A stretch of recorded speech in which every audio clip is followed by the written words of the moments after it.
अस्सलाम वालेकुम नाज़रीन, आपको आपके अपने चैनल में वेलकम कहती हूँ। ताज़ा तरीन खबर से आपको आगाह करने जा रही हूँ कि इमरान खान और बुशरा बीबी रिमांड पर नैब की तहवील में। एक ऐसे वक्त जब कौमी एहतसाब ब्यूरो नैब ने तोशाखाना के एक ताज़ा केस के हवाले से पाकिस्तान के साबिक वज़ीर आज़म इमरान खान का 8 रोज़ा रिमांड हासिल किया।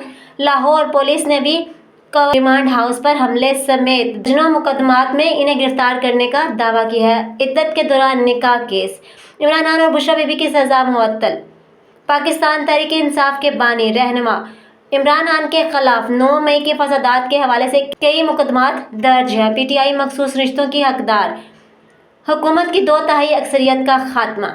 मुकामी मीडिया की इतलात के मुताबिक लाहौर की पुलिस का कहना है कि सिक्योरिटी खतरात के पेश नज़र तफ्तीश के लिए साबिक वज़ीर आज़म को लाहौर मुंतकिल नहीं किया जा रहा। अलबत्ता वो आज पीर के रोज़ वीडियो लिंक के जरिए लाहौर की इंसदाद दहशतगर्दी की एक अदालत में पेश हो गए, जहां पुलिस इन्हें अपनी रिमांड में लेने की इस्तदा कर सकती है। इमरान खान को कैद में रखना बैनुल-अक़वामी कानून के मुनाफिक। क़ौम मुत्तहिदा लाहौर पुलिस के इन्वेस्टिगेशन दस्ते की 13 रुकनी टीम ने हफ्ते के रोज अटियाला जेल का दौरा किया था ताकि इमरान खान से 9 मई को होने वाले पुरतशद्दुद वाक़यात के बारे में पूछताछ की जा सके। तमाम इतलात के मुताबिक पीटीआई के रहनुमा ने लाहौर की पुलिस टीम से इस वक्त मिलने से इनकार कर दिया था।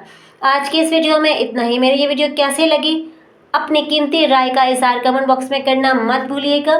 मिलते हैं नेक्स्ट वीडियो में, तब तक के लिए अल्लाह हाफिज़।